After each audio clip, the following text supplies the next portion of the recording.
আসসালামু আলাইকুম, কেমন আছেন খালাতো ভাই? ওয়ালাইকুম আসসালাম। আলহামদুলিল্লাহ, ভালো আছি আপু। আপনি কেমন আছেন? কথাটা বলার সাথে সাথেই সুরভি আমার কলার ধরেই, ওই কুত্তা, তুই আমাকে আপু বললি কেন? তুমিও তো আমাকে খালাতো ভাই বললা, এই জন্য বলেছি। আরে গাধা, আমি তো ওইটা রাগ করে বলেছি। আর তোর আসার কথা কয়টাই ছিল, আর আসলি কখন? সরি, আর হবে না, এবারের মতো মাফ করে দাও। আর আমাকে যে আপু বললি তার কি হবে? তুমিও তো আমাকে ভাইয়া বলেছ, তার কি হবে?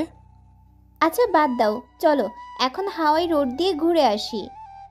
এতক্ষণ কি হচ্ছিল বুঝতে পারলেন না তো?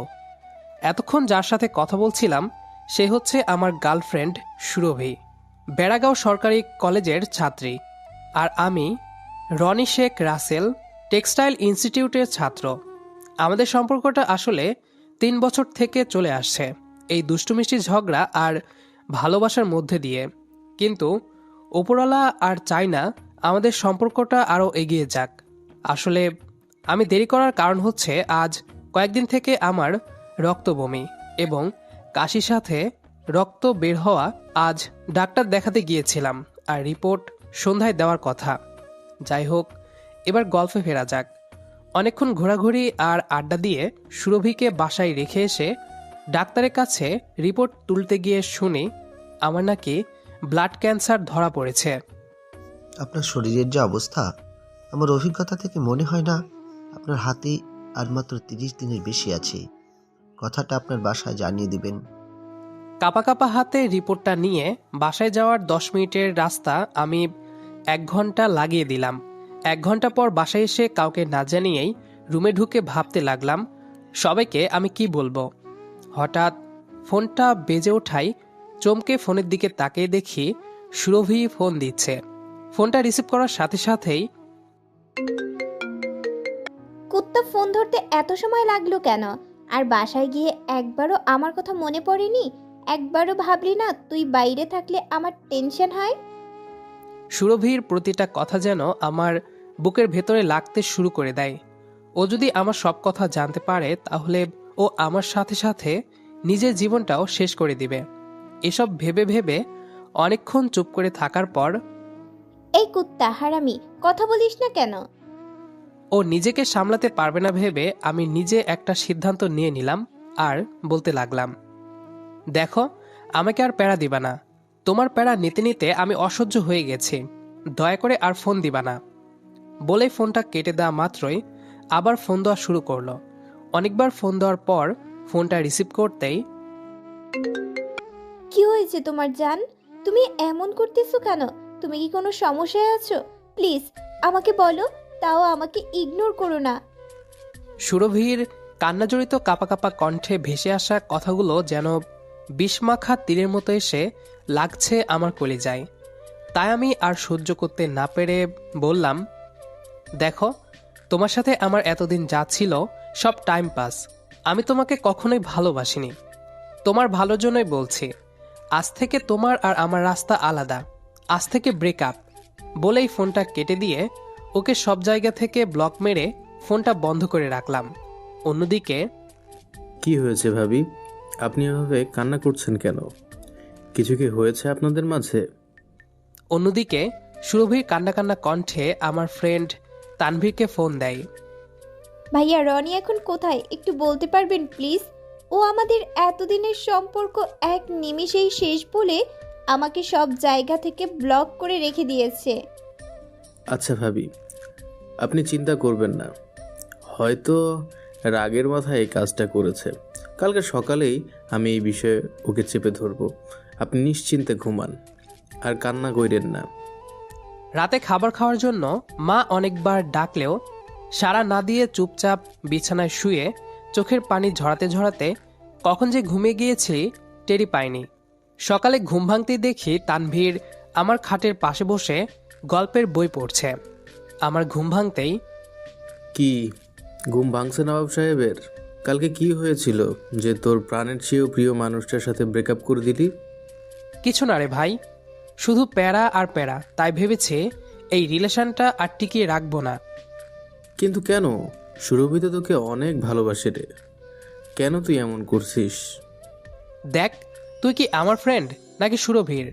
আমার জীবনটাকে আমার মতো করে সাজাতে দে না ভাই। আচ্ছা, তবে কি কারণে এই কাজ করলি আমাকে একবার বলবি না? এমনিতেই আর ওকে ভালো লাগে না। আর তুই একটু বস, আমি রেডি হয়ে আসছি। আজ ট্যুরে যাব সাজেক, তোকে নিয়ে। সত্যি? আরে ভাই, মিথ্যা বলে লাভ কি? তুই একটু দাঁড়া, আমি ফ্রেশ হয়ে আসছি। তারপর দুজনে খাওয়া দাওয়া করে সেলুন থেকে এসে ব্যাগপত্র গুছিয়েই চলে যাব। বলেই ফ্রেশ হতে চলে গেলাম। আপনারা কি ভাবছেন, কেন আমি তানভীরকে এই কথা জানালাম না? আসলে সুরভির মতোই ওই আমাকে অনেকটাই ভালোবাসে, তাই আমি যে কয়েকদিন আছি ওকেও আর কষ্ট দিতে চাই না। তারপর ফ্রেশ হয়ে দুজনে খাওয়া দাওয়া করে সেলুনের উদ্দেশ্যে বের হতেই রাস্তায় সুরভির সাথে দেখা হয়ে গেল। আমি মুখ ঘুরিয়ে রাখলেও আমাকে দেখা মাত্রই আমার কলার ধরে, এই কুত্তা, তুই আমাকে সব জায়গায় ব্লক করে দিয়েছিস কেন? খুব কষ্ট হলেও নিজেকে ঠিক করে নিয়ে বলতে লাগলাম, এই আপনি কে, আর আমাকে রাস্তার মাঝে এইভাবে ধরে রাখার মানে কি? দেখ, আমি এখনো ফাজলামি করার মুডে নাই। তুই কোন সাহসে এই কাজ করেছিস আমার সাথে, দয়া করে একটু বলবি? দেখুন, আমার কিন্তু দেরি হয়ে যাচ্ছে। আমার নতুন গার্লফ্রেন্ড আমার জন্য পার্কে ওয়েট করতেছে। কি, তুই এর মধ্যে আবার নতুন গার্লফ্রেন্ড জোগাড় করে ফেলেছিস? জি আপু, আর আপনি আমাকে এখন ছেড়ে দিলে আমি তার কাছে যেতে পারি। ঠিক আছে, যা। আমিও 2 দিনের মধ্যে তোর সামনে আমার নতুন হাজবেন্ডকে এনে দেখাবো, মিলিয়ে নিস। দেখা যাবে। বলে কলারটা ছাড়িয়ে তানভীরকে বললাম, হা করে তাকিয়ে দেখছিস কেন? মুখে মাছি ঢুকে যাবে। দেরি না করে আয় আমার সাথে। ওইদিকে কোথায় যাচ্ছিস? পার্ক তো এইদিকে। আরে সেলুনে যাব, পার্কে না। তাহলে তো নতুন গার্লফ্রেন্ড দেরি হলেও রাগ করবে না। আরে নতুন গার্লফ্রেন্ড থাকলে তো আমি তো ওর সাথে ব্রেকআপ করার জন্য এই কথা বলেছি মাত্র। তবে যাই বলিস, কাজটা কিন্তু ঠিক হয়নি। বাদ দে তো। বলেই সেলুনে ঢুকে দুইজনে এবড়ো থেবড়ো থোবড়াটাকে সোজা করে দুইজনই বাসায় চলে আসি। তারপর জামা কাপড় গুছিয়ে রেডি হয়ে বাসার সবাইকে জানিয়ে তানভীরকে ফোন দিয়ে বাস স্ট্যান্ডে আসতে বলে বাসা থেকে বেরিয়ে পড়লাম। তারপর বাসের 2টা টিকিট কেটে সাজেকের উদ্দেশ্যে রওনা দিলাম। সাজেকে গিয়ে 15 দিন কাটানোর পর রাতে বাসায় এসে ফ্রেশ হয়ে রাতের খাবার খেয়ে ঘুমিয়ে পড়লাম। এর মাঝে প্রতিদিন একবার হলেও বিভিন্ন নাম্বার থেকে কল দিয়ে সুরভি আমার সাথে কথা বলার চেষ্টা করত, কিন্তু তাতে কোনো লাভই হয়নি। ওখান থেকে আসা সব নাম্বারগুলোকেই ব্লক করে দিতাম প্রতিদিন। এর পরের দিন সকালে ঘুম থেকে উঠে ফ্রেশ হয়ে সকালে নাস্তা করে শুয়ে বসে বিকেল পর্যন্ত কাটিয়ে আমাদের আড্ডাখানায় গিয়ে দেখি সবাই গানের আসরে যোগ দিয়েছে। তাই দাঁড়িয়ে না থেকে আমিও তাদের সাথে যোগ দিয়ে গান বলতে লাগলাম। এভাবে অনেকক্ষণ গানের আড্ডা দেওয়ার পর রাত 10টার সময় বাসায় এসে রাতের খাবার খেয়ে শুয়ে পড়লাম। পরের দিন আমার শরীরটা অনেক খারাপ হয়ে যাওয়ার জন্য ডাক্তারের কাছে যেতেই, আপনার শরীরের অবস্থা তো এখন অনেক খারাপ দেখা যায়। শরীরের যত্ন নেন না নাকি? আপনার হাতে তো আর মাত্র কয়টা দিন বাকি। এখন আপনার বাসায় সবাইকে জানিয়ে হাসপাতালে ভর্তি হয়ে যান। দেখুন ডাক্তার, আমি এখন বাসায় জানাতে পারবো না। আমি এমনি হাসপাতালে ভর্তি হতে চাই। তাহলে আমার কাছে একটা পরামর্শ আছে আপনার জন্য। তাতে আপনার পরিবারও কিছু টাকা পেল এবং আপনার জন্য অন্য একজন মানুষের প্রাণও বেঁচে গেল। আপনার যা ভালো মনে হয়। তাহলে আপনি এই বন্ড পেপারে একটা সাইন করে দেন। বন্ড পেপারে লেখা দেখে তো আমার মাথায় আকাশ ভেঙে পড়ার মতো। এতে লেখা আছে আমি নিজ ইচ্ছায় আমার শরীরের সকল অঙ্গ আমি দান করে দিচ্ছি। কি ভাবছেন এভাবে? এসবের মানে কি ডাক্তার সাহেব? ডাক্তার বলল, মানে আপনি এই সব কিছু আমার কাছে দিয়ে বিনিময়ে আপনার ফ্যামিলিকে আমি একটা অ্যামাউন্ট দিয়ে দিব। আমি একদিন পর আপনার সাথে দেখা করে জানাবো। তারপর অন্য একটি জায়গায় ডাক্তার দেখাতে চলে যাই। ডাক্তারের কেবিনের সামনে বসে আছি, আর কিছুক্ষণ পর রিপোর্ট আসবে, তাই বসে আছি। আসলে কেন জানি আমার ওই ডাক্তারের কথা বিশ্বাস হচ্ছে না। কিছুক্ষণ পর আমার রিপোর্ট হাতে নিয়ে ডাক্তারের কেবিনে ঢুকতেই একটা মেয়ের সাথে ধাক্কা খাই। সামনে তাকে দেখে মেয়েটা আর কেউ না, আমার কলিজার টুকরা সুরভি। তুই এখানে কেন? আর তোর হাতে ডাক্তার রিপোর্ট কেন? আগে বলো তুমি এখানে কেন? একজনকে রক্ত দিতে এসেছিলাম, আর শরীর দুর্বল থাকায় জ্ঞান হারিয়ে ফেলি তাই। এখন বল তুই এখানে কেন? আমি এমনি ঘুরতে আসছি। পুরোটা বলার আগেই আরেকটা ডাক্তার বলল উনি ওনার ক্যান্সার পরীক্ষা করতে আসছে, আর এইদিকে দেন রিপোর্ট, দেখি কি আসছে। তারপর ডাক্তারের কাছে রিপোর্টটা দিতেই ডাক্তার, আপনার তো ওইটা ক্যান্সার ছিল না, ফুসফুসে নিউমোনিয়া হওয়ার জন্য রক্তপাত হয়েছিল। ডাক্তার তাহলে এই রিপোর্ট?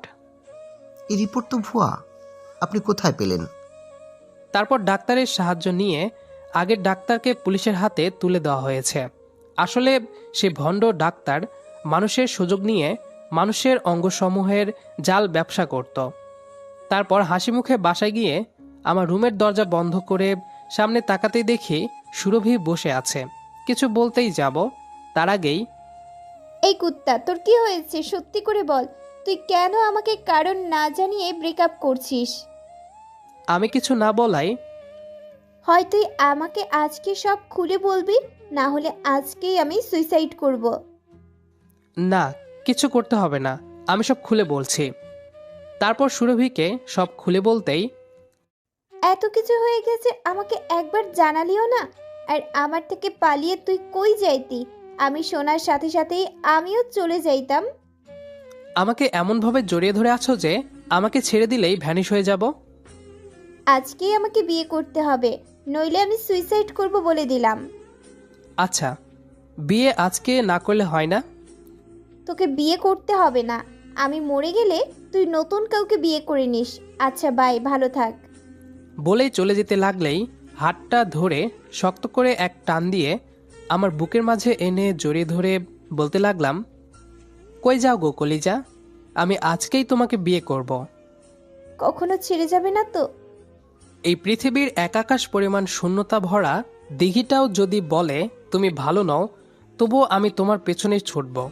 এই কালো মেঘের ঢাকা শহরটাও যদি বলে তুমি আমাকে নষ্ট আর কষ্ট ছাড়া কিছুই দিবে না এই জীবনে, তবুও আমি তোমায় ভালোবেসে যাব। সকালবেলা শিশির ভেজা পায়ের নিচের ঘাসগুলো যদি বলে তুমি আমার নও, নতুনে আসক্ত, তবুও আমি তোমাতে আসক্ত থেকে যাব, ভালোবেসে যাব প্রিয়তমা। গল্পটি কেমন লেগেছে সেটি অবশ্যই কমেন্ট করে জানাবেন। দেখা হবে আবারও নতুন কোনো গল্প নিয়ে। সে পর্যন্ত আমাদের সাথেই থাকবেন। আর পুরো গল্পটি শেষ পর্যন্ত শোনার জন্য অসংখ্য ধন্যবাদ।